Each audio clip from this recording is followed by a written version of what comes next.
Hello everyone. The question says that a thin convex lens is made of two materials with refractive indices n1 and n2 as shown in figure. The radius of curvature of the left and right spherical surfaces are equal. F is the focal length of the lens when n1 is equal to n2 is equal to n. The focal length is f plus del f when n1 is equal to n and n2 is equal to n plus del n. Assuming that del n is very less than n minus 1 and n is greater than 1 and less than 2, the correct statements is यहाँ. ठीक है, तो देखिए question क्या बोल रहा है कि क्वेश्चन बोल रहा है कि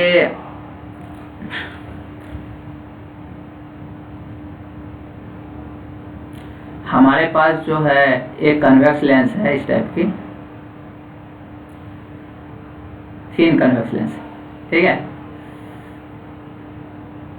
ये कन्वेक्स लेंस दी हुई है जिसकी एक साइड की रिफ्रैक्टिव इंडेक्स n1 है और दूसरे साइड की रिफ्रैक्टिव इंडेक्स n2 है. ठीक है, और रेडियस ऑफ कर्वेचर जो है लेफ्ट स्फेरिकल सरफेस का और राइट स्फेरिकल सरफेस का सेम है, ये गिवन है. ठीक है, और ये थिन लेंस.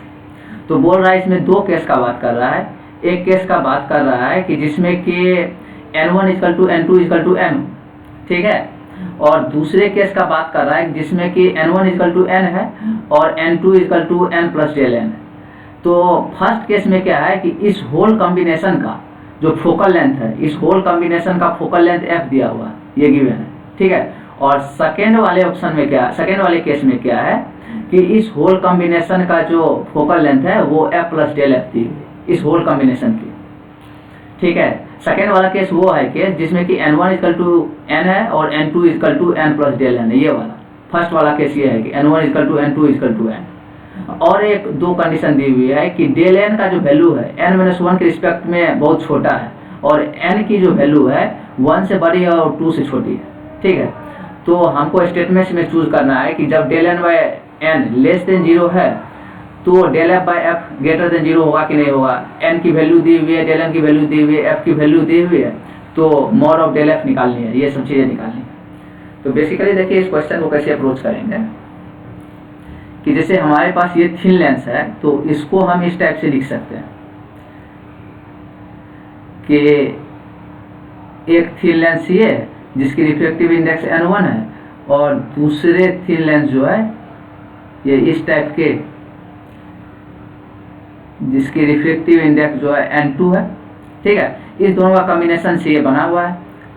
ठीक है, और इसकी फोकल लेंथ को जो है हम लोग मान लेते हैं वो f1 और इसकी फोकल लेंथ को मान लेते हैं f2. ठीक है, तो इस f1 और f2 का कॉम्बिनेशन है. ठीक है, इस दोनों लेंस का जो कॉम्बिनेशन है ये लेंस.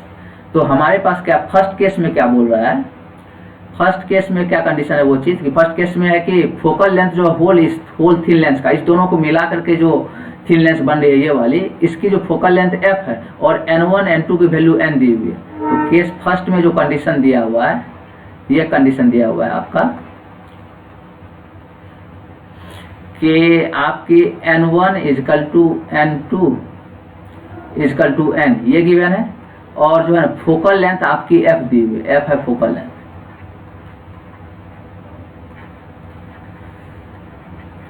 केस फर्स्ट में ये गिवन. ठीक है, और ये दो कंडीशन तो सबके लिए वैलिड है, दोनों केस के लिए, ये कंडीशन और ये कंडीशन. ठीक है, ये दोनों केस के लिए वैलिड है. तो अब देखिए इसमें क्या हो रहा है कि हम पहले f1 निकालते हैं, फिर f2 निकालते हैं और फिर इसका f इक्विवेलेंट निकालते हैं जो कि f दिया हुआ है. तो देखिए इसको कैसे अप्रोच करेंगे कि f1 इक्वल टू क्या लिख सकते हैं, 1 बाय f1. ये फॉर्मूला हम लोग जानते हैं कि 1 बाय f1 इक्वल टू क्या होता है, mu minus 1 into 1 by r1 minus 1 by r2. तो म्यू की जगह पे यहाँ क्या हो जाएगी, n हो जाएगी, क्या रिफ्रैक्टिव इंडेक्स n दी हुई है. तो n minus 1 into 1 by r1, तो 1 बाय r1 क्या हो, r के बराबर, और माइनस 1 बाय r2, तो 1 बाय इन्फिनिटी. ये हो गए आपके. ठीक है, तो यहाँ से हम क्या लिख सकते हैं कि 1 by f1 equal to what, n minus 1 divide by r, ये लिख सकते हैं. ठीक है, तो हमारा एक ये एक्सप्रेशन आया 1 बाय f1 इजकल. ठीक है, इसी टाइप से हम जो है 1/f2 कैसे लिख सकते हैं, देखो अब इसका फोकल लेंथ कैसे निकालेंगे, तो 1/f2 का जो वैल्यू होगा वो हो गई आपकी 1/f2 equal to what, mu minus 1, तो यहाँ पर भी n माइनस 1 इंटू वाट 1/r1, तो 1/इंफिनिटी माइनस 1/r2, तो 1/-r यहाँ हो जाएगा साइन कन्वेंशन से, ठीक है ना। r1 r2 जो वैल्यू पुट करते हैं वो साइन के साथ पुट करते हैं, ठीक है। तो इसकी वैल्यू कितनी आ गई आपकी, आ गई आपकी n minus 1 divided by r, ये हो गई। तो ये 1/f1 की वैल्यू और ये 1/f2 की वैल्यू ये आ गई हमारी। तो अब देखो क्या करते हैं, ये दो एक्सप्रेशन अपना हो गया। तो अब हम जो है 1/f इक्विवेलेंट, अब जो है सेकेंड वाले पेज में क्या कि 1/f इक्विवेलेंट इक्वल टू क्या होती है, एक मिनट इससे लिखते हैं, 1/f इक्विवेलेंट इक्वल टू क्या होती है, 1/f1 प्लस 1/f2, ठीक है। तो 1/f इक्विवेलेंट की जगह पे फोकल लेंथ कितनी दी हुई है होल कॉम्बिनेशन की, f equal to 1/f1, 1/f1 की वैल्यू कितनी है n minus 1 divide by r, अभी पिछले पेज में निकाले हुए, और 1/f2 की वैल्यू कितनी है n minus 1 divide by r, ये है। तो यहाँ से क्या आ गया देखिए ये कि 2n minus 2 divide by r, ये आ गई।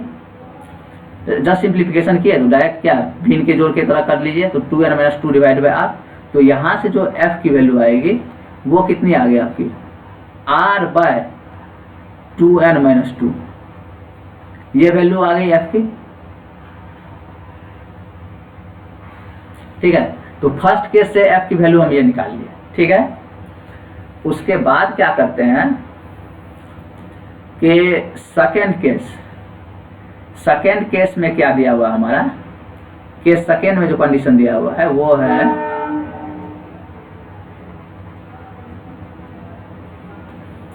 कि n1 इक्वल टू तो n दी हुई है और n2 इक्वल टू जो है वो दिया हुआ है n प्लस डेल n, ठीक है। और फोकल लेंथ जो है f प्लस डेल f दिया हुआ है, फोकल लेंथ, ये है फोकल लेंथ,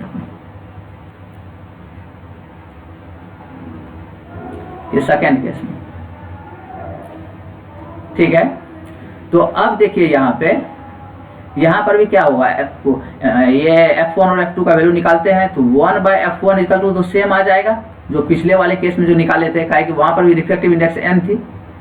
तो यहाँ पे क्या हो जाएगी n minus 1 divide by r, direct लिख देते हैं, ये तो हो गया आपका पिछले वाले केस का।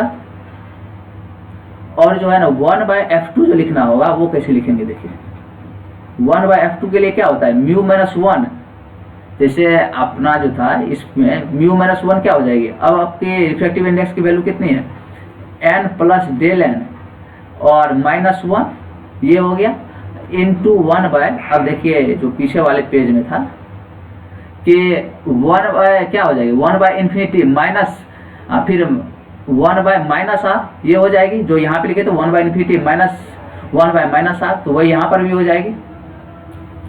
तो आपकी ये हो जाएगी कि 1/इंफिनिटी माइनस 1/माइनस r, ये हो जाएगी।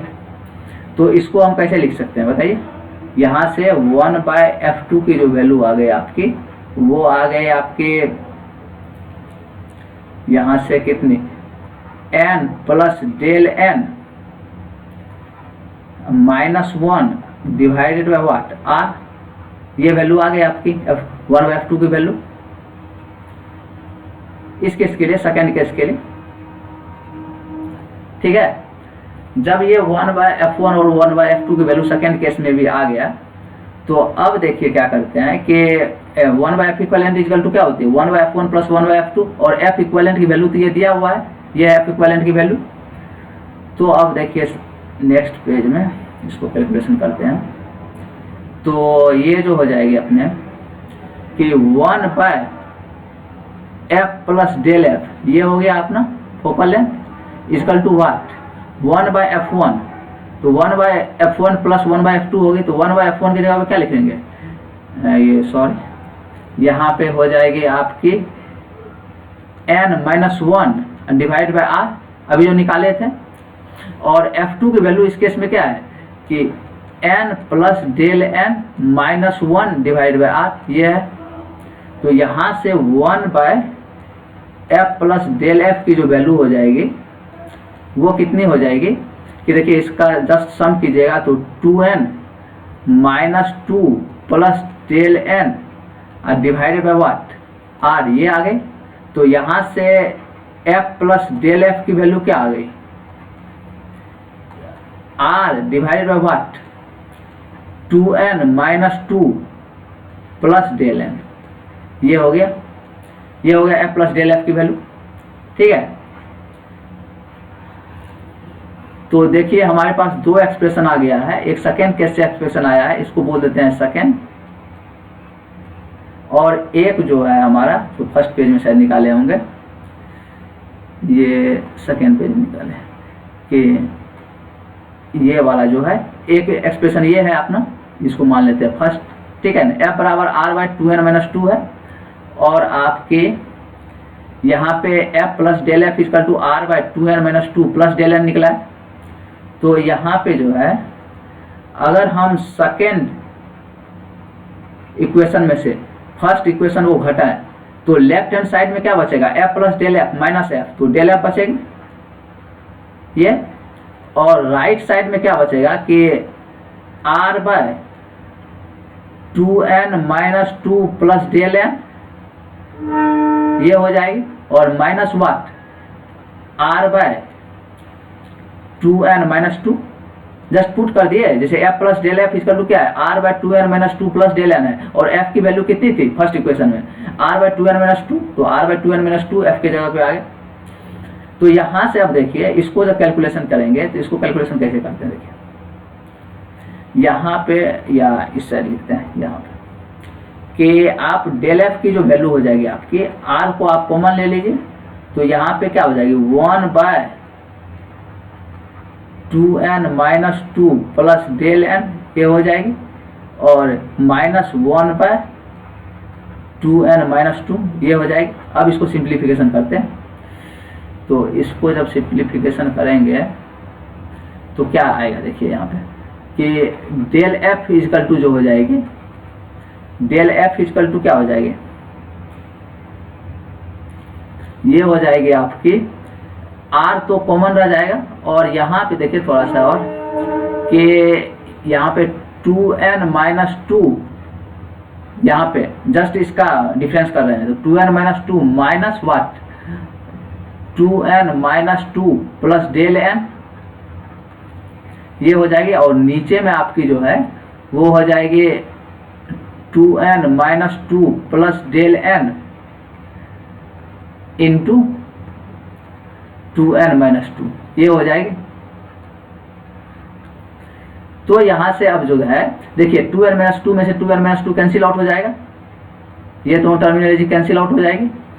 और एक चीज देखिए कि n-1 की वैल्यू जो है बहुत बड़ी है डेल n के रिस्पेक्ट में, तो ये क्या है 2n-2 means what 2 into n-1 है, तो 2 इंटू n-1 की भी वैल्यू बहुत बड़ी होगी डेल n के रिस्पेक्ट में। तो यहाँ पे जो है डेल n का वैल्यू जो है नेग्लेक्ट कर देंगे, तो हम डायरेक्ट यहाँ लिख सकते हैं कि del f equal to what r into minus del n, ऊपर में बचा, ऊपर में माइनस डेल n बचा, और नीचे में क्या हो गया ना कि 2n-2 का होल स्क्वायर, ये हो गया। ठीक है, तो अपना एक एक्सप्रेशन ये आया। ठीक है, और इसको देखिए दूसरे तरीका से भी थोड़ा सा लिख सकते हैं, ताकि डेल एफ बाय एफ के बारे में भी कमेंट वगैरह करना है, तो इसको देखिए कि आप ऐसे भी लिख सकते हो कि del f equal to r/2n-2, इसको सेपरेट कर लिए। ऐसा क्यों कर रहे हैं ना, क्योंकि डेल एफ बाय एफ का भी कमेंट करना है हमको क्वेश्चन में, यानी कि सॉल्यूशन जब बनानी है तो डेल एफ बाय एफ के बारे में पूछ रहा है, तो इसी कारण से ये थोड़ा सा मैनिपुलेट कर रहे हैं यहाँ पे। तो r/2n-2 को कॉमन ले लिए, और यहाँ पे क्या बचा कि minus del n divided by what 2n-2।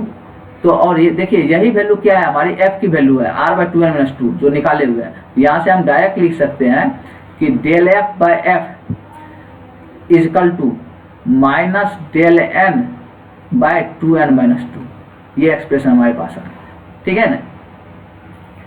ये दोनों एक्सप्रेशन सेम ही है, इसी से ये लाए हैं, ठीक है। तो अब देखिए ये काम कर लिए हैं, तो अब ऑप्शन सिलेक्ट करते हैं। तो हमारा क्या है कि डेल एफ की वैल्यू जो है r into minus del N by 2n minus 2 का होल स्क्वायर है, ठीक है। तो अब देखिए कोई ऑप्शन चेक करते हैं। तो ऑप्शन में क्या है कि फर्स्ट ऑप्शन में बोल रहा है कि if del N by n less than 0 then del F by f क्या होगा। तो हमको अभी जो है डेल एफ बाई एफ क्या पढ़े हैं, डेल एफ बाई एफ जो निकाले हैं वो क्या निकाले कि minus del n by 2n minus 2, यही निकाले हैं, ठीक है। अभी जो निकाले थे थर्ड पेज में यही निकाले थे ना, देखिए यहाँ पे कि del F by f equal to what minus del n divide by 2n minus 2। तो अब देखिए इसे कोरिलेशन करते हैं। तो इसी में क्या करें, ऊपर नीचे जो है ना कि आप n से डिवाइड कर दीजिए, तो इसको ऐसे भी लिख सकते हैं del F by f equal to minus del n by n, numerator में भी n से डिवाइड किया और डिनोमिनेटर में भी n से डिवाइड किया, माइनस 2n बाई 2 और बाय n, ठीक है। या इसको ऐसे लिखते हैं, थोड़ा सा डायरेक्ट लिख देते हैं इसको। यहाँ पे n से डिवाइड कीजिएगा तो क्या आ जाएगा 2 माइनस 2 बाय n, ये आ जाएगी आपकी, ठीक है। तो अब देखिए अब हमको कंपेयर करने में सही रहेगा। तो बोल रहा है कि डेल एन बाय एन की जो वैल्यू है वो 0 से छोटी है, तो डेल एफ बाय एफ की वैल्यू क्या होगी। तो यहाँ पे जो है देखिए आप कि डेल एन बाय एन क्या है, लेस देन 0 है, और तो माइनस उसमें लगाएगा क्या होगा, ये पॉजिटिव हो जाएगी। और यहाँ पे देखिए कि 2 माइनस 2 बाय एन के बारे में आप देखते हैं क्या है। तो 2 माइनस 2 बाय एन में जो है यहाँ पे देखिए कि n की जो वैल्यू है 1 से 2 के बीच में है। जब n की वैल्यू 1 से 2 के बीच में है तो ये वैल्यू जो है ये हर वक्त क्या होगी, ये वैल्यू जो लाई करेगी, ये होल ये वैल्यू, ये वाली वैल्यू के बारे में बात कर रहे हैं, ये वैल्यू जो आपकी लाई करेगी ये करेगी कहाँ से कहाँ तक, 1 से लेकर के यानी 0 से लेकर के 0 से लेकर के 1 तक ओपन इंटरवल। क्योंकि जब यहाँ पे n की वैल्यू आप 1 रखिएगा तब ये वैल्यू 0 को टेंड करेगी, और जब n की वैल्यू 2 को रखिएगा तब ये वैल्यू 1 को टेंड करेगी, ठीक है। तो n का वैल्यू जब 1 से 2 के बीच में है तो इस क्वांटिटी की वैल्यू 0 से 1 के बीच में हो जाएगी। तो यहाँ से एक चीज ये चीज देखिए, ठीक है। अच्छा इसका तो इस ऑप्शन में कोई सिर्फ पॉजिटिव निगेटिव देखना है, तो ठीक है कि ये वैल्यू क्या है 0 से 1 के बीच में है। जब ये वैल्यू आपका 0 से 1 के बीच में है तो कहने का मतलब ये क्वांटिटी पॉजिटिव हो गई, और ऊपर में भी पॉजिटिव है क्योंकि ये निगेटिव है और निगेटिव से मल्टीप्लाई किए तो पॉजिटिव हो गया। तो डेल एफ बाय एफ क्या हो गई, पॉजिटिव हो गई। तो फर्स्ट ऑप्शन आपका सही हो जाएगा, ठीक है। आई थिंक ये समझ में आ गया होगा। अब सेकेंड वाले ऑप्शन में क्या बोल रहा है कि n की वैल्यू दी हुई है 1.5, डेल एन की value 10 to the power minus 3 दिया हुआ है, और f की वैल्यू जो है 20 सेंटीमीटर दिया हुआ है। तो मॉड ऑफ डेल एफ पूछ रहा है, तो मॉड ऑफ डेल एफ की वैल्यू कहाँ निकालें। अब देखिए तो यहाँ पे n की वैल्यू 1.5, डेल एन की वैल्यू 10 टू पावर माइनस 3 दिया हुआ और f की वैल्यू 20 सेंटीमीटर दिया हुआ। तो यहाँ पे जो है थर्ड वाले में स्पेस है, तो डेल एफ की वैल्यू जो है डेल एफ बाय एफ, तो नेक्स्ट पेज में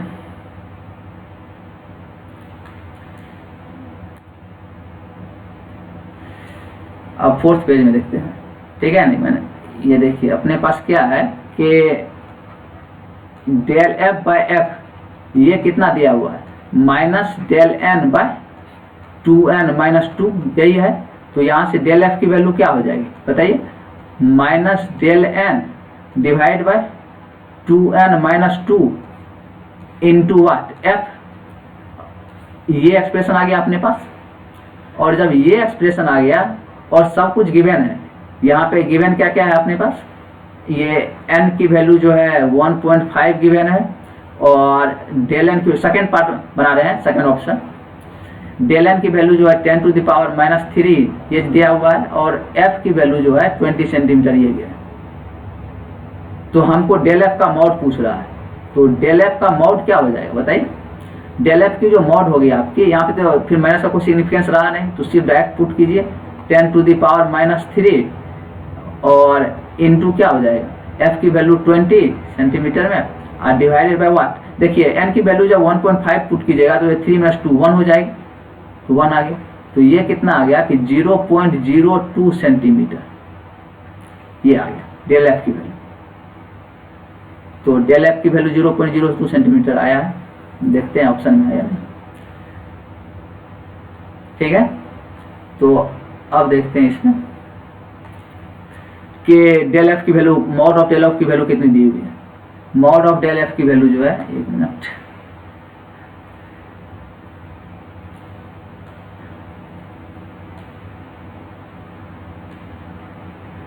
ये मॉड ऑफ डेल एफ की वैल्यू 0.02 सेंटीमीटर दिया हुआ है।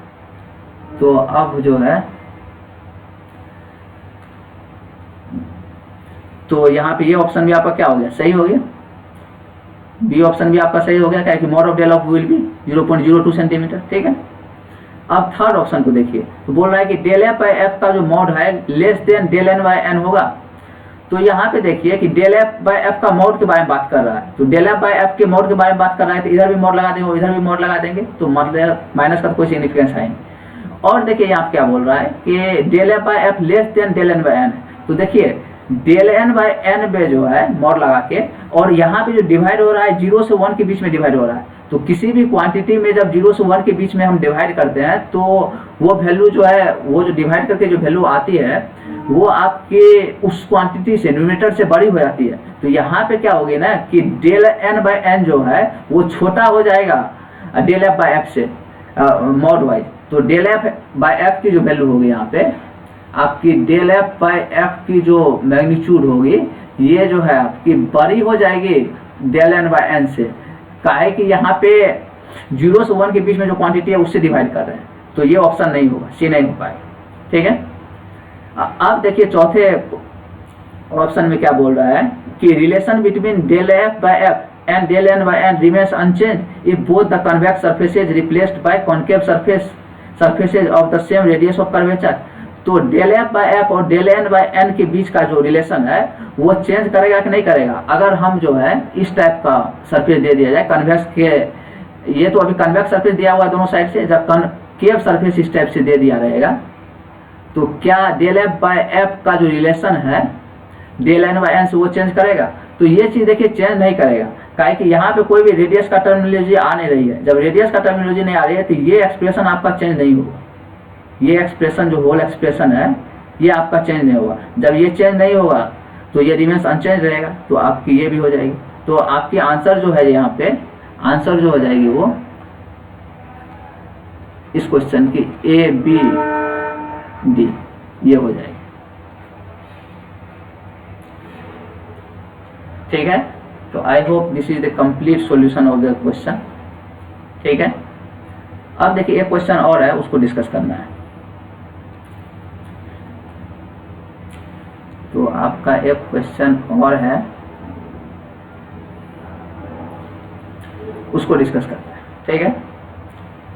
तो अब देखिए इस क्वेश्चन में क्या बोल रहा है कि इन मैनलीव एक्सपेरिमेंट, इस क्वेश्चन में बोला था, question says that in Manliv experiment it was found that the string vibrates in 3 loops when 8 gram was placed in the pen, and what mass must be placed in the pen to make the string vibrate in 5 loops, ठीक है, and neglect the mass of string, ठीक है। तो सबसे पहले थोड़ा सा मैनलीव experiment के बारे में समझते हैं कि क्या होता है, कैसे होता है, फिर तो सब कुछ क्लियर होगा। तो देखिए मैनलीव एक्सपेरिमेंट क्या है, मेल्टिज एक्सपेरिमेंट क्या है।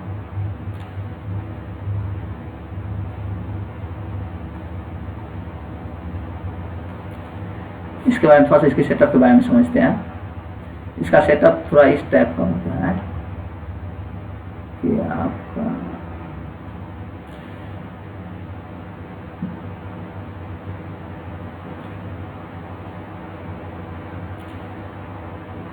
एक टेबल पे इस टाइप से एक पुल्ली होती है अटैच, और इस पुल्ली से जो है सर्टेन कुछ मास लटका हुआ रहता है, और यहाँ पे जो ये स्ट्रिंग है, और इस स्ट्रिंग से जो है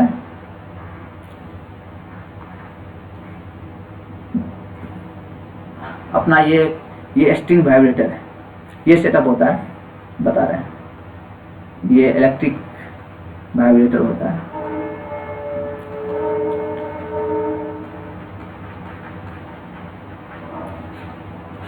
ठीक है, ये इलेक्ट्रिक। तो बेसिकली है क्या कि इस टाइप की एक सेटअप होती है और यहाँ पे एक इलेक्ट्रिक वाइब्रेटर होता है, ठीक है, जो ये वाइब्रेट करता है और यहाँ पे इससे अटैच रहता है, ये जो स्ट्रिंग है इस वाइब्रेटर से अटैच रहता है, ठीक है। तो यहाँ से यहाँ के बीच में जो है, इस पुल्ली और इस वाइब्रेटर के बीच में जो है स्टैंडिंग वेव फॉर्म होता है, कि ये वाइब्रेट करता है तो यहाँ से एक वेव गई फिर लौट के आई तो स्टैंडिंग वेव फॉर्म करता है, ठीक है, इस टाइप से। तो जैसे फर्स्ट केस में बोल रहा है कि 3 लूप है, तो इस टाइप से स्टैंडिंग वेव फ्लो क्रिएट करता है, ठीक है। यहाँ पे क्या हो रहा है कि ये इंड और ये इंड दोनों इंड फिक्स है, जब दोनों इंड फिक्स है तो इस टाइप से आपकी लूप क्रिएट होगी, ठीक है। तो यही सेटअप होता है मेन लीफ का, ठीक है। और यहाँ पे एक मास अटैच होता है और इस टाइप से, और यहाँ पे दिया हुआ है कि neglect the mass of string, mass of string को जो है नेग्लेक्ट करना है। कहने का मतलब है कि टेंशन सभी जगह सेम है, ठीक है। तो यहाँ पे ये सेटअप किस टाइप का हो गया हमारा, ये सेटअप जो हमारा हो गया वो हो गया कि एक स्ट्रिंग है और ये स्ट्रिंग का दोनों एंड फिक्स है, एक स्ट्रिंग है जिसका दोनों एंड फिक्स है। तो जब एक स्ट्रिंग का दोनों एंड फिक्स रहता है इस टाइप से, ठीक है, और मान लीजिए फर्स्ट केस में 3 लूप बना रहा है, ठीक है। तो हम फ्रीक्वेंसी कैसे लिखते हैं जब स्ट्रिंग का दोनों एंड फिक्स होता है, तो f इजिकल टू व्हाट कैसे लिखते हैं, n/2l into root under t/μ, यही लिखते हैं फ्रीक्वेंसी। यहाँ पे जो है आपकी n क्या होती है, ये हार्मोनिक होती है, नंबर ऑफ हार्मोनिक बोले, या इसको ऐसे भी बोल सकते हैं नंबर ऑफ लूप जो होगी सो। और t क्या होती है, टेंशन इन स्ट्रिंग, स्ट्रिंग में जो टेंशन है। और l जो होती है वो लेंथ ऑफ स्ट्रिंग होती है, इस स्ट्रिंग की लेंथ होगी, ठीक है, इस स्ट्रिंग की लेंथ। और म्यू क्या है, मास पर यूनिट लेंथ है, इस स्ट्रिंग की जो मास पर यूनिट लेंथ है वो म्यू है। तो यहाँ पे एक चीज ये देखिए कि इस केस में क्या हो रहा है कि इलेक्ट्रिक वाइब्रेटर तो सेम ही है, तो फ्रीक्वेंसी हमारा चेंज नहीं कर रहा है, ठीक है, हमारा फ्रीक्वेंसी चेंज नहीं कर रहा है, ना ही लेंथ ऑफ स्ट्रिंग चेंज कर रहा है, लेंथ ऑफ स्ट्रिंग भी चेंज नहीं कर रहा है, एल की वैल्यू चेंज नहीं कर रहे, और मास पर यूनिट लेंथ जो इस स्ट्रिंग की है वो भी चेंज नहीं कर रही, वो भी फिक्स है, ठीक है। तो अगर हम यहाँ पे देखिए, और एक चीज आप देखिए कि टेंशन की वैल्यू सब जगह सेम होगा, और टेंशन की वैल्यू निकालेंगे कैसे, कि यहाँ पे देखिए फ्री बॉडी डायग्राम बनेगा, तो ये mg आएगा और यहाँ पे एक t, तो t बराबर mg होगा, ठीक है। तो कहने का मतलब है अगर आप टेंशन चेंज कीजिएगा तो n की वैल्यू चेंज होगी, ठीक है, अगर आप टेंशन को चेंज कीजिएगा तो n की वैल्यू चेंज होगी। जब, और ये फ्रीक्वेंसी हो गया, ये l हो गया, म्यू हो गया, ये चेंज नहीं करेगा। तो यहाँ पे देखिए कि जब दोनों केस में, फर्स्ट केस में क्या है, फर्स्ट केस में जो आपकी वैल्यू है, मान लेते हैं कि फर्स्ट केस में जो लूप है वो उसको n1 मान ले रहे हैं, ठीक है। तो n1 और फ्रीक्वेंसी तो दोनों केस में सेम है, तो फ्रीक्वेंसी जितना फर्स्ट केस में होगा उतना सेकंड केस में होगा। तो फर्स्ट केस में फ्रीक्वेंसी कैसे लिखिएगा, n1 divided by what, 2l into root under t/μ, ये लिखिएगा। t1/μ फर्स्ट केस में जो टेंशन है उसको t1 मान लेते हैं, इक्वल टू क्या, सेकंड केस में भी फ्रीक्वेंसी क्या होगी आपकी, n2 divide by 2l into what, root under t2/μ, ये होगी। तो यहाँ से देखिए क्या होगा आपका कि यहाँ से ये 2l कैंसिल आउट हो जाएगा, म्यू कैंसिल आउट हो जाएगी। और यहाँ पे देखिए एक एक्सप्रेशन और बनाते हैं अपना, जो है यहाँ पे n1 और t1 की वैल्यू क्या हो जाएगी, m1, जो फर्स्ट केस में जो मास है बाद में पुट कर लेंगे 8 ग्राम, जो है m1 into G is equal to what, क्या हो जाएगा बताइए, n2 into root under m2 into G. तो यहाँ से क्या हो जाएगा, g और g कैंसिल आउट हो जाएगा। तो यहाँ से आप डायरेक्ट लिख सकते हो, देखो कि m2 की वैल्यू, और दोनों साइड स्क्वायरिंग करोगे तो m2 की वैल्यू डायरेक्ट आ जाएगी व्हाट, n1/n2 का होल स्क्वायर इंटू m1, ये आ जाएगी वैल्यू आपकी। m2 की वैल्यू क्या आ जाएगी, n1/n2 का whole square divide by m1, यानी n1/n2 का होल स्क्वायर इंटू m1। तो यहाँ से अब देखिए आप कि ये कर सकते हैं, हमको गिवन क्या है, देखिए n1 फर्स्ट केस का जो नंबर ऑफ लूप है वो कितना दिया हुआ है, 3 दिया हुआ है, m1 की वैल्यू कितनी दी हुई है, 8 ग्राम, और सेकेंड केस में जो नंबर ऑफ लूप है n2 की वैल्यू कितनी दी हुई है 5। तो अब देखिए यहाँ पे m2 की वैल्यू कितनी हो जाएगी, m2 इक्वल टू क्या लिखेंगे 3 डिवाइडेड बाई 5 का होल स्क्वायर इंटू वाट इंटू 8। तो m क्या ग्राम में निकल के आएगा, तो ये m2 की वैल्यू कितनी हो जाएगी यहाँ से 9 इंटू 72 डिवाइड बाई 25 ग्राम। अब इसको पॉइंट में लिखना चाहते हैं तो देखिए इसको कैलकुलेशन ऐसे कीजिए कि 25 को से भागा दीजिए कितना में 72 में, तो ये कितना हो जाएगा 2 टाइम्स लगेगा तो 50 और यहाँ पे 22 और पॉइंट आएगा तो 0 और 8 टाइम्स लगेगा तो 200 और यहाँ पे कितना हो जाएगा 20 आ जाएगी आपकी, फिर 8 टाइम्स में लगेगा तो 2.88 सेंटीमीटर ये 2.88 ग्राम हो गया। तो इसकी वैल्यू कितनी आ गई 2.88 ग्राम।